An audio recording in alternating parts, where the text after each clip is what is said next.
7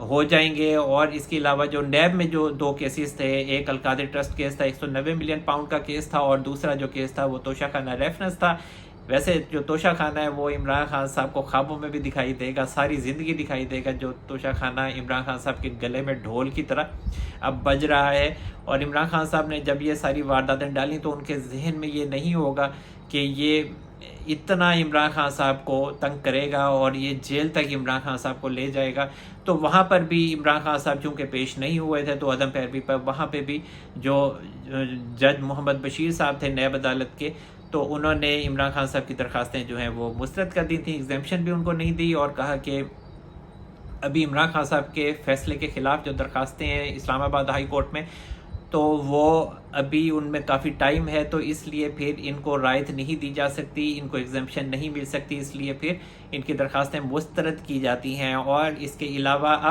اب معاملہ جو ہے کام بڑا پکا ہوتا جا رہا ہے اور کندن ہوتا جا رہا ہے عمران خان صاحب کے خلاف، کہ اگر عمران خان صاحب کو اسلام آباد ہائی کورٹ سے جو 3 سال کی ان کی قید ہے وہ معطل بھی ہو جائے، جس کی ابھی سماعت کے لیے وہ جو درخواست ہے وہ اس کی کوئی تاریخ نہیں آئی ہے، تو اس حوالے سے بھی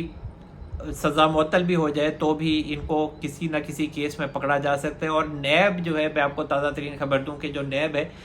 وہ بھی اب عمران خان صاحب کے خلاف ان کی گرفتاری کے لیے پر تول رہی ہے، اور جو 2 طریقے میں نے آپ کو بتائے تھے کہ یہ ہو سکتا ہے کہ یہ طلبی کا نوٹس بھیجیں اور عمران خان صاحب کو نیب عدالت میں پیش کیا جائے، اور وہاں پھر ان کا نیب جو ہے وہ 30 دن کا فزیکل ریمانڈ لے، پھر عمران خان صاحب کو اپنے پاس رکھے، وہ ان کے لیے بہتر ہے۔ اور اس کا اظہار جج محمد بشیر صاحب نے بھی کیا تھا کہ یہاں پر نیب کے پاس آ جائیں تو زیادہ بہتر ہے ان کے لیے، نہ کہ وہ ڈیالہ جیل میں اٹک جیل میں وہ قید رہیں۔ اور اس کے علاوہ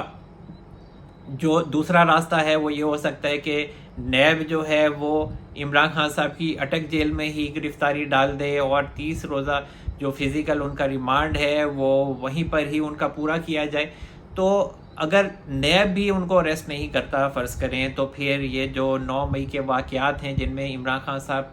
کے خلاف جو کیسز تھے انسداد دہشت گردی کے حوالے سے، ان میں بھی ان کی جو عبوری ضمانتیں ہیں وہ مسترد ہو چکی ہیں، تو اس میں وہ اریسٹ ہو جائیں گے۔ ابھی آئندہ آنے والے دنوں میں جو ان کے خلاف فوجداری کے کیسز ہیں اور یہ سارے جتنے بھی عمران خان کے خلاف 9 مئی کے واقعات کے کیسز ہیں، ان میں ان کی جو ضمانتیں ہیں، عبوری ضمانتیں، وہ ریجیکٹ ہو جائیں گی۔ اس کے علاوہ جو تنسیخ نکاح کا معاملہ ہے اور یہ عدت والا اور جتنے بھی یہ القادر ٹرسٹ کیس ہے، تو سب میں ان کے جو کیسز ہیں سب میں آہستہ آہستہ عمران خان صاحب کے لیے مشکلات بڑھتی جائیں گی۔ ابھی فی الحال عمران خان صاحب جو ہیں وہ جیل سے نکلتے دکھائی نہیں دیتے۔ یہ ابھی معاملہ میرے خیال سے نومبر دسمبر تک جائے گا۔ یہ ابھی عمران خان صاحب کے لیے بہت مشکلات ہیں، عمران خان صاحب کو صبر ہی کرنا ہے۔ اور اس کے علاوہ ایک ڈائری کا قصہ سامنے آیا ہے بشرا بی بی کے حوالے سے کہ وہ عمران خان صاحب کو ڈکٹیٹ کرتی تھیں، اور سارا جو عمران خان صاحب ہیں وہ انہی کے مشورے پر عمل کرتے تھے۔ یہ کوئی نئی بات نہیں ہے، لیکن میرا خیال ہے کہ یہ جو ڈائری ہے اس کی کوئی حقیقت نہیں ہے۔ پی ٹی آئی اگر یہ کام کرتی ہے تو ٹھیک ہے، جس طریقے کے وہ الزامات لگاتی ہے، تو جو اب دوسرا فریق ہے وہ بھی اب یہی کام کرنے لگ گیا ہے، تو زیادہ اس کے اوپر میں نے اس کو پڑھا بھی نہیں ہے اور میں زیادہ اس کے اوپر یقین بھی نہیں کرتا ہے کہ یہ ڈائری آئی کہاں سے ہے۔ یہ سیاسی مخالفین ہیں جو اس طرح کے ایک دوسرے پہ الزامات لگاتے ہیں، تو ڈائری کی مجھے اتنی کوئی حقیقت دکھائی نہیں دیتی۔ اور اس کے علاوہ جو عمران خان صاحب کو سہولیات دینے کا معاملہ ہے، اس میں جو درخواستیں دائر ہوئی تھیں عمران خان صاحب کو اٹک سے اڈیالہ جیل شفٹ کرنے کی، اور جو شیر افضل مروت صاحب ہیں اور بیرسٹر گوہر صاحب ہیں، یہ تمام لوگ جو ہیں انہوں نے اسلام آباد ہائی کورٹ میں درخواست دائر کی تھی اور اسے ٹیک اپ بھی کیا گیا، اور اسلام آباد ہائی کورٹ کے چیف جسٹس عامر فاروق صاحب نے کل اس کی سماعت بھی کی۔ اور جو شیر افضل مروت صاحب ہیں ان کا یہ کہنا تھا کہ عمران خان صاحب کو ان کے وکلاء سے ملنے کی اجازت نہیں ہے، ہم وہاں جاتے ہیں ہمیں ملنے نہیں دیا جاتا، جس پہ جو پنجاب حکومت کے وکیل تھے ان کا یہ کہنا تھا کہ اگر یہ صحیح ٹائمنگ پہ آئیں تو ان کو ضرور ملنے کی اجازت ملے گی، جس پہ جو چیف جسٹس عامر فاروق صاحب ہیں ان کا یہ کہنا تھا کہ ٹائمنگز کیا ہیں، کون سے کس ٹائم میں جو یہ وکلا ہیں یہ عمران خان صاحب سے مل سکتے ہیں۔ انہوں نے بالکل نیوٹرل سماعت کی ہے، ان کا کسی کی طرف کوئی جھکاؤ نہیں تھا، اور ان کا کہنا تھا کہ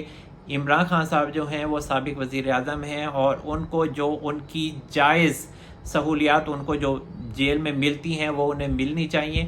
اور جو پنجاب حکومت کے وکیل ہیں ان کا یہ کہنا تھا کہ عمران خان صاحب ہوں یا کوئی بھی قیدی ہو، اس کو جیل میں اس سے ملنے کے لیے صبح 8 بجے سے دن 2 بجے تک کے ٹائمنگز ہیں، اس دوران مل سکتے ہیں، لیکن یہ لوگ لیٹ آتے ہیں جس کی وجہ سے جو جیل کے قوانین ہیں اس کے مطابق ان کو نہیں ملنے دیا جا سکتا۔ اور اس کے علاوہ جو وکیل ہیں پنجاب کے، ان کا یہ کہنا تھا کہ عمران خان صاحب کو تمام سہولیات جو ان کو ملتی ہیں وہ دی گئی ہیں، اور ایک کلاس کا کہیں پہ کوئی کانسیپٹ نہیں ہے، اور بی کلاس دی جاتی ہے، بیٹر کلاس دی جاتی ہے۔ اور جو عامر فاروق صاحب ہیں ان کا یہ کہنا تھا کہ جو عمران خان صاحب ہیں ان کے حوالے سے جو ہمایوں دلاور صاحب ہیں سیشن کورٹ کے جج، انہوں نے یہ کہا تھا کہ ان کو اڈیالہ جیل شفٹ کیا جائے، تو پھر کس قانون کے تحت آپ نے ان کو اٹک جیل شفٹ کیا ہے؟ جس پہ پنجاب حکومت کے وکیل کا یہ کہنا تھا کہ ان کے وجہ یہ تھی کہ جو اڈیالہ جیل ہے وہ ان کے لیے مناسب نہیں تھی سیکیورٹی کے حوالے سے، وہاں پہلے ہی بہت زیادہ قیدی ہیں اور وہ اوور کراؤڈڈ ہے، جس کی وجہ سے عمران خان صاحب کو اڈیالہ جیل شفٹ نہیں کیا گیا، اور اٹک جیل پرسکون ہے ان کے لیے، اور ان کی سیکیورٹی کے وجہ سے عمران خان صاحب کو اٹک جیل شفٹ کیا گیا ہے۔ اور اس کے علاوہ جو شیر افضل مروت صاحب ہیں ان کا یہ کہنا تھا کہ عمران خان صاحب کو گھر کا کھانا میسر نہیں ہے، جس پہ عامر فاروق صاحب نے پھر پوچھا کہ ان کو کھانا کیوں میسر نہیں ہے، جس پہ جو پنجاب حکومت کے وکیل ہیں، جو حکومت کے وکیل ہیں، ان کا یہ کہنا تھا کہ عمران خان صاحب خود یہ کہتے رہے ہیں کہ ان کو سلو پوائزننگ دی جا رہی ہے، تو اسی وجہ سے کڑی نگرانی رکھی جا رہی ہے، اور ان کے لیے ایک الگ باورچی ہے، جو جیل کا باورچی ہے وہ دیگر قیدیوں کا کھانا بناتا ہے، لیکن عمران خان صاحب کا الگ کھانا بنایا جاتا ہے اور پورے چیکنگ کے بعد ان کو کھانا دیا جاتا ہے۔ تو پھر یہاں پر دیکھیں نا، عمران خان صاحب عجیب و غریب الزامات لگاتے رہے ہیں جو اپنے ویلاگز وہ کرتے تھے، تو اب یہی جو عمران خان صاحب کا معاملہ ہے کہ وہ کہتے تھے مجھے سلو پوائزننگ دی جا رہی ہے، تو پھر یہی معاملہ اب آ گیا، ان کے گلے پڑ چکا ہے، اور اب وہ باہر سے بھی کھانا ان کو نہیں ریاست دے رہی۔ اور پھر اس کے بعد عامر فاروق صاحب کا یہ کہنا تھا کہ ان کو مناسب سہولیات دی جائیں، اور یہ آپ کی ذمہ داری ہیں، اور آپ کے لیے بہت بڑی ذمہ داری ہیں، اور آپ سے ہی پھر سوال ہوگا، تو پھر میں عمران خان صاحب کے حوالے سے کوئی مناسب فیصلہ دوں گا۔ چیف جسٹس عامر فاروق صاحب کا کہنا تھا کہ جو سہولیات ہیں اور جو ان کو کھانے وغیرہ کا معاملہ ہے، اور جو عزیز و اقارب سے ملنے کا معاملہ ہے، اور جو وکلا سے ملنے کا معاملہ ہے، تو یہ اس کے حوالے سے میں مناسب فیصلہ دوں گا۔ لیکن جو پی ٹی آئی کے سپورٹرز تھے یا وکلا تھے، ان کو پھر شدید مایوسی ہوئی ہے، کیونکہ انہوں نے تو یہ سوچا ہوا تھا کہ عمران خان صاحب کو اٹک جیل سے اڈیالہ جیل شفٹ کیا جائے گا، ان کی درخواست ایکسیپٹ کی جائے گی، لیکن اٹک جیل عمران خان صاحب کو نہیں چھوڑ رہا۔ عمران خان صاحب کو بار بار اٹک جیل یاد کرتی تھی، اور اب عمران خان صاحب اٹک جیل میں قید ہو چکے ہیں۔ اور اس کے علاوہ جو معاملہ ہے نئے کیئر ٹیکر پی ایم کا، تو وہ بھی حل نہیں ہوا، اور کل میں نے آپ کو یہ بات بتائی تھی کہ نئے کیئر ٹیکر پی ایم کا معاملہ مجھے لگتا ہے کہ یہ ڈیسائیڈڈ ہے، اور میاں نواز شریف صاحب اور اسٹیبلشمنٹ اور آصف علی زرداری صاحب اور شہباز شریف صاحب کے مابین، اور جتنے بھی یہ راجہ ریاض صاحب ہیں جو اپوزیشن لیڈرز، ان سب میں یہ کمٹمنٹ ہو چکی ہے، اور جو معاملہ ہے اس پر اتفاق ہو چکا ہے کہ کون آئندہ ملک کا کیئر ٹیکر پی ایم ہوگا۔ باقی یہ سارے معاملے کے نہیں بن رہا، فیصلہ نہیں ہو رہا، اور یہ سارے عوام کو محض ایک الو بنانے کا ایک طریقہ ہے، اس کے علاوہ اور کچھ نہیں ہے۔ میرا یہ خیال ہے، میری سکس سینس یہ کہتی ہے کہ جو نیا کیئر ٹیکر پی ایم ہوگا وہ اسحاق ڈار صاحب ہوں گے۔ باقی آپ میری رائے سے اختلاف کر سکتے ہیں، اتفاق کر سکتے ہیں، لیکن میری رائے یہی ہے، یہی صورتحال مجھے دکھائی دیتی ہے کہ اسحاق ڈار صاحب ہی آئندہ کیئر ٹیکر پی ایم ہوں گے، کیونکہ مسلم لیگ نون چاہتی ہے کہ جو بھی وہ عوام کو کوئی نہ کوئی بینیفٹ دے آگے چل کے، اپنی جو انہوں نے پالیسیز بنائی ہیں جاتے جاتے، تو اس کا براہ راست جو فائدہ ہے وہ عوام کو ہو، اور عوام کو محسوس ہو کہ مسلم لیگ نون ہی ہے اس کے پیچھے، جو عوام کی خدمت کر رہی ہے، عوام کے لیے کوئی سستی اشیاء وغیرہ کا کوئی اہتمام کر رہی ہے. تو یہ سارے جو معاملات ہیں وہ پھر تبھی چل سکتے ہیں جب نون لیگ کا کوئی بڑا بندہ آئے. اور میرا خیال ہے کہ چاہے وہ راجہ ریاض صاحب ہیں اپوزیشن لیڈر، یا پھر وزیر اعظم صاحب ہیں شہباز شریف صاحب، ان کے مابین یہ نام فائنل نہیں ہوگا، نہیں اناؤنس ہوگا. میرا خیال ہے پھر یہ پارلیمانی کمیٹی میں جائے گا، اسپیکر کی طرف سے جو بنائی جائے گی، اور اس میں 3 نام آئیں گے. اس میں حکومت کے بھی 3 نام ہوں گے اور اپوزیشن لیڈر کے بھی ہوں گے، اور پھر وہاں پہ بھی یہ معاملہ طے نہیں ہوگا. تو پھر یہ معاملہ میرا خیال ہے کہ یہ الیکشن کمیشن میں جاتا دکھائی دیتا ہے. پھر یہ ہو جائے گا نا کہ اگر الیکشن کمیشن نام دیتا ہے کیئر ٹیکر پی ایم کا، تو پھر نون لیگ اس معاملے سے نکل جائے گی کہ جی نون لیگ نے یہ نام نہیں دیا، یہ الیکشن کمیشن نے نام دیا، ہم تو شامل ہی نہیں ہیں بیچ میں، یہ تو الیکشن کمیشن کی جوابدید ہے کہ وہ کس کا نام دے. تو اور الیکشن کمیشن جو ہے وہ ایک خود مختار، آزاد خود مختار ادارہ ہے.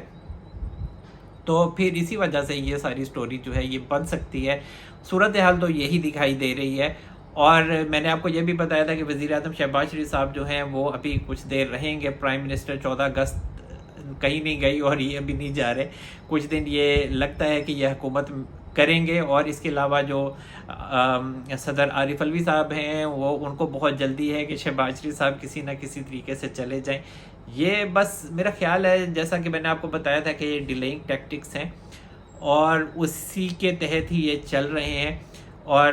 صدر عارف الوی صاحب نے شہباز شریف صاحب کو کہا ہے کہ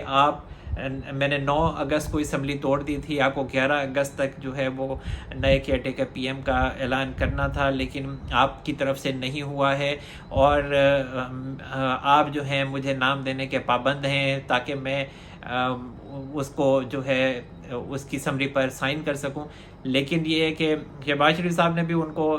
2 باتیں سنا دی ہیں. اور اس کے علاوہ کیونکہ جو آئینی طریقہ ہے وہ تو یہی ہے کہ اگر ضروری نہیں ہے کہ شہباز شریف صاحب ہوں جو وزیر اعظم اور وہ راجہ ریاض ہی نام فائنل کریں، جو آئین کا طریقہ ہے اسی کے مطابق یہ چل رہے ہیں، آئین کو استعمال کر رہے ہیں. اور جو پھر پارلیمانی کمیٹی ہے اس کے بعد بھی الیکشن کمیشن ہے، یہ 7-8 دن لگ جاتے ہیں ویسے بھی آئینی طور پہ بھی. تو عارف الوی صاحب بھی خام خواہ میں نہ کریں، اور ان کے پاس کوئی کام نہیں ہے. تو اس کے علاوہ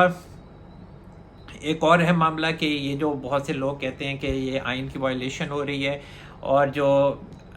جو review of judgments and orders act کا معاملہ ہے اس پہ بھی جو کہا جا رہا ہے کہ جو چیف جسٹس امرتا بندیال صاحب نے جو فیصلہ کیا ہے وہ بھی آئین سے متصادم ہے، جو پارلیمان نے قوانین بنائے ہیں ان سے متصادم ہے. جبکہ جو چیف جسٹس امرتا بندیال صاحب ہیں انہوں نے اپنے فیصلے میں لکھا ہے کہ جو پارلیمنٹ نے قانون بنایا تھا اس حوالے سے تو یہ ہمارے عدلیہ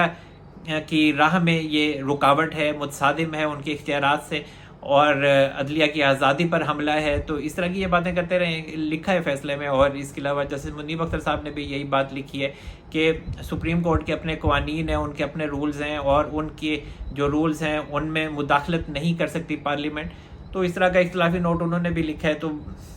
آئین کو آج کل میرے بھائی مانتا کون ہے؟ تو آئین کو کوئی نہیں مان رہا یہاں پہ، نہ حکومت نے مانا ہے آئین کو، نہ کوئی اور مان رہا ہے. اور وہی مشرف صاحب کی بات ہے نا کہ آئین وائن کچھ نہیں ہوتا، انسان کو خوش رہنا چاہیے. تو یہاں پر دوسری بات یہ ہے کہ عمران خان صاحب نے آئین کو کتنا مانا ہے. آپ قاسم سوری صاحب کی غلط رولنگ